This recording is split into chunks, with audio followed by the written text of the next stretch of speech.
BTV देख रहे सभी दर्शकों को नमस्कार। मैं सिमरनजीत को लेकर हाजिर हूँ बीटीवी का बी टाउन शो लेकर।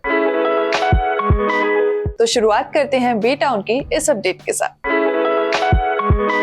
अंकिता लोखंडे जब से बिग बॉस 17 का हिस्सा बनी हैं, वो अपनी मैरिड लाइफ और पास्ट दोनों को लेकर अक्सर चर्चा में रहती हैं। अंकिता ने एक बार फिर एक्स बॉयफ्रेंड और दिवंगत एक्टर सुशांत सिंह राजपूत का जिक्र किया है। शो की कंटेस्टेंट ईशा से अंकिता ने कहा कि वो मुनव्वर की हालत समझ सकती हैं कि उन्होंने क्यों अपने ब्रेकअप की बात छिपाई। ये अनाउंस करना इतना आसान नहीं होता है। एक्ट्रेस ने कहा कि आपको ये उम्मीद होती है कि आपका रिश्ता सही हो सकता है, पब्लिक डोमेन में नाम आने के बाद रिश्ता बिगड़ जाता है। उन्होंने कहा, जब मेरा और सुशांत का ब्रेकअप हुआ था तो मैं भी किसी से नहीं बताती थी क्योंकि मुझे उम्मीद थी कि सब ठीक हो जाएगा। बता दें, शो में नया ट्विस्ट आया है। हाल ही में शो में मुनव्वर फारूकी की करीबी दोस्त आयशा खान की एंट्री हुई है। उन्होंने मुनव्वर पर डबल डेटिंग का आरोप लगाया है, लेकिन मुनव्वर ने इस पर सफाई देते हुए कहा कि उन्होंने किसी को धोखा नहीं दिया है। Actress Shreyas Talpade heart attack आने के बाद से हॉस्पिटल में भर्ती थे। अब उनकी सेहत में सुधार है और 6 दिनों बाद उन्हें हॉस्पिटल से छुट्टी मिल गई है। इस बात की जानकारी उनकी पत्नी दीप्ति तलपड़े ने एक पोस्ट शेयर कर दी है। दीप्ति ने बीते दिन यानी बुधवार को इंस्टाग्राम पर अपनी और श्रेयस की कई तस्वीरें पोस्ट की हैं और अपनी फैमिली, दोस्तों और फैंस का शुक्रिया अदा किया है। दीप्ति ने पोस्ट में लिखा, मेरी जिंदगी श्रेयस घर वापस आ गया है, सेफ और हेल्दी। मैं श्रेयस से ये कहते हुए बहस करूंगी कि मुझे नहीं पता कि मैं अपना भरोसा कहाँ रखूं। आज मुझे अपने सवाल का जवाब पता है।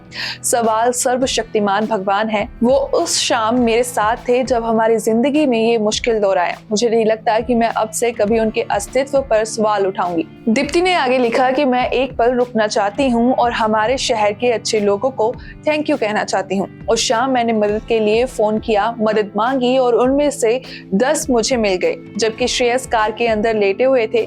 उन्हें नहीं पता था कि वो कौन है, लेकिन वो मदद कर रहे थे। फिर भी वो दौड़ते हुए आए।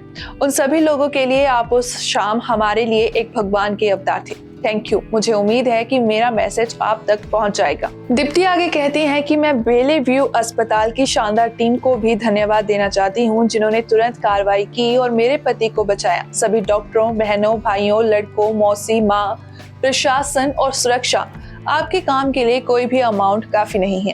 इसके बाद दीप्ति ने आगे फैंस का भी शुक्रिया अदा किया जिन्होंने श्रेयस के लिए चिंता जाहिर की थी। उन्होंने लिखा, मैं सभी फैंस का शुक्रिया अदा करती हूँ, इतने सारे लोगों को जिन्होंने श्रेयस की सुरक्षा और अच्छी सेहत के लिए मेरे साथ दुआ की। आपके प्यार, दुआओं और आशीर्वाद ने हमें मुश्किल से बाहर निकाला। धन्यवाद।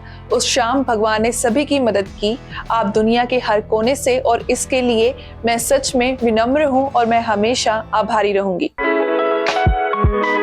जाने माने एक्टर पंकज त्रिपाठी की फिल्म मैं अटल हूँ का ट्रेलर रिलीज हो गया है। फिल्म में पंकज देश के पूर्व प्रधानमंत्री अटल बिहारी वाजपेयी की भूमिका में नजर आएंगे। बीते दिन मुंबई में पंकज त्रिपाठी, फिल्म के निर्देशक रवि जाधव, निर्माता विनोद भानुशाली और निर्माता संदीप सिंह की मौजूदगी में मूवी का ट्रेलर जारी किया गया। ये मूवी 19 जनवरी 2023 को देश भर के सिनेमाघरों में रिलीज की जाएगी। ट्रेलर लॉन्च के दौरान पंकज ने कहा कि उनके लिए अटल बिहारी वाजपेयी के किरदार को निभाना आसान काम नहीं था, क्योंकि वो अटल जी का रोल निभाते वक्त मिमिक्री नहीं करना चाहते थे और उनके व्यक्तित्व की नकल नहीं करना चाहते थे। पंकज ने बताया कि निर्माता संदीप सिंह ने आईपैड में VFX के जरिए उनकी ही एक तस्वीर दिखाई थी जिसमें वो अटल जी जैसे लग रहे थे। तो उसके बाद एक्टर ने बताया कि अपनी ही तस्वीर को देखकर वो चौंक गए थे और फिर मजाक में कहा कि जैसे ही उन्हें चेक किया गया, उन्होंने मूवी की शूटिंग की तैयारी शुरू कर दी थी। इस रोल के लिए उन्होंने अटल जी से जुड़े तमाम मौजूद साहित्य और कविताएं पढ़ी और सभी भाषाओं के वीडियोस भी देखे। पहले से ही उन्होंने अटल जी के बारे में काफी कुछ पढ़ रखा था, लेकिन मूवी के लिए उन्होंने और भी चीजें पढ़ी और देखी ताकि वो उनके व्यक्तित्व और जीवन को और बेहतर ढंग से समझ सके। एक्टर का दावा है कि उन्होंने अटल बिहारी वाजपेयी के किरदार को अच्छे ढंग से पेश करने में कोई कसर नहीं छोड़ी। हालांकि हो सकता है कि मूवी देखने के बाद लोग ये शिकायत करें कि मूवी में अटल जी के कुछ पहलुओं को नहीं दिखाया गया है, लेकिन 2 घंटे की मूवी में सब कुछ दिखाना मुमकिन नहीं है। पंकज ने यह भी कहा कि उनकी जिंदगी में अटल बिहारी वाजपेयी एकमात्र ऐसे नेता रहे हैं जिनके भाषणों को सुनने के लिए वो 2 बार पटना के गांधी मैदान में गए थे। उन्होंने कभी नहीं सोचा था कि जिस नेता को सुनने के लिए वो पटना के गांधी मैदान जाया करते थे, एक दिन बड़े पर्दे पर उन्हीं का रोल निभाने का मौका और सौभाग्य मिलेगा।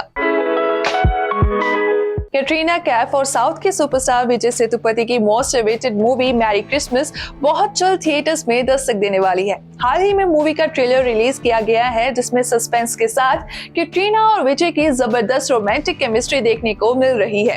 कैटरीना कैफ और विजय सेतुपति स्टारर ये मूवी 12 जनवरी 2024 को सिनेमा घरों में रिलीज होने वाली है। इसी बीच फैंस को सरप्राइज देते हुए मेकर्स ने इसका धमाकेदार ट्रेलर कल ही रिलीज कर दिया। ट्रेलर की शुरुआत विजय और कैटरीना के साथ ही होती है। दोनों की मुलाकात क्रिसमस के दिन होती है और फिर वो साथ में सेलिब्रेशन करने का फैसला करते हैं।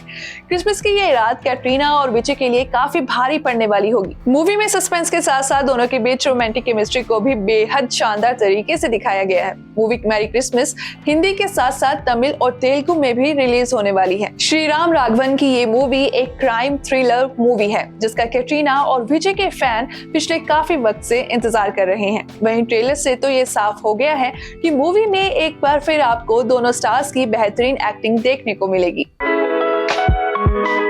साउथ सुपरस्टार प्रभास की अपकमिंग मूवी सालार को लेकर दर्शकों के बीच भारी उत्साह है। इस मूवी को रिलीज होने में अब सिर्फ एक दिन का वक्त बाकी है। ऐसे में मूवी से जुड़ी हर छोटी बड़ी खबर पर दर्शकों की नजर टिकी हुई है। इसी बीच इस मूवी को लेकर एक बेहद हैरान कर देने वाली खबर सामने आई है, जिससे दर्शकों को भी करारा झटका लगा है। सामने आई जानकारी के मुताबिक प्रभास और श्रुति हसन स्टारर निर्देशक प्रशांत नील की इस मूवी के निर्माताओं ने एक बड़ा फैसला लिया है।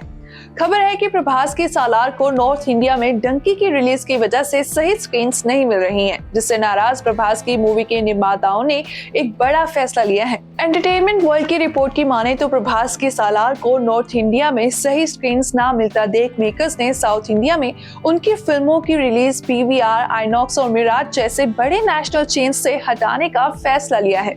रिपोर्ट्स की माने तो अगर ऐसा हुआ तो नेशनल चेन्स को साउदर्न राज्यों से मिलने वाले रेवेन्यू से काफी तगड़ा झटका लगेगा।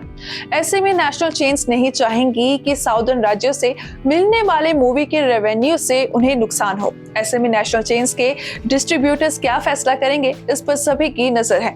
बता दें कि superstar Prabhas starrer KGF 2 fame निर्देशक प्रशांत नील डायरेक्ट कर रहे हैं। इस मूवी में प्रभास के अलावा लीड रोल में अदाकारा श्रुति हसन नजर आएंगी। साथ ही फिल्म में प्रभास के दोस्त का किरदार निभाने वाले मलयालम एक्टर और director Prithviraj Sukumaran second lead के रोल में हैं।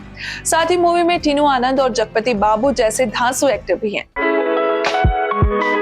बॉलीवुड इंडस्ट्री के सिंगिंग सेंसेशन अरिजीत सिंह वैसे तो सोशल मीडिया पर किसी भी इंटरव्यूज या पब्लिक इंटरेक्शन से बचते हैं। एक लंबे समय के बाद अरिजीत ने हाल ही में एक लंबा इंटरव्यू दिया है।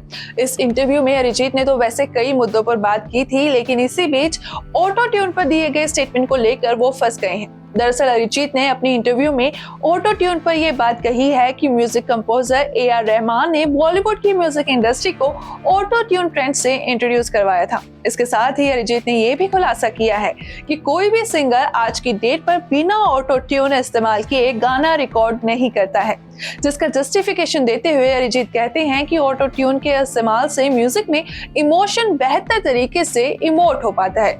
अरिजीत के स्टेटमेंट पर कई लोगों ने रिएक्ट भी किया है। जाने माने टीवी एक्टर किरण कर्माकर सोशल मीडिया पर अपना गुस्सा जाहिर करते हुए लिखते हैं कि अरिजीत ये कहना चाहते हैं कि पुराने जमाने के सिंगर लता, किशोर कुमार जैसे नाम बिना इमोशन के गाना गाते थे। इस पर जब एक मीडिया चैनल ने उदित नारायण से बात की तो उन्होंने इस पर रिएक्ट करते हुए कहा, देखिए ये वक्त की बात है, वो दौर अलग था और ये दौर अलग है। उस वक्त भी हमने सिंगर्स और म्यूजिशियंस के साथ गाना गाया है, आज का दौर अलग है। अब ये जरूरी नहीं है कि सब एक साथ इकट्ठा हो तो ही बात बनेगी। अब हम टेक्निकली आगे बढ़ चुके हैं। उदित आगे कहते हैं कि देखिए ऑटो ट्यून का अपना फायदा है, हालांकि ये बात कहना कि इमोशन इसी से खूबसूरत तरीके से इमोट हो सकते हैं तो उस बात से मैं सहमत नहीं हूँ। उनके इस बात में कोई दम नहीं है।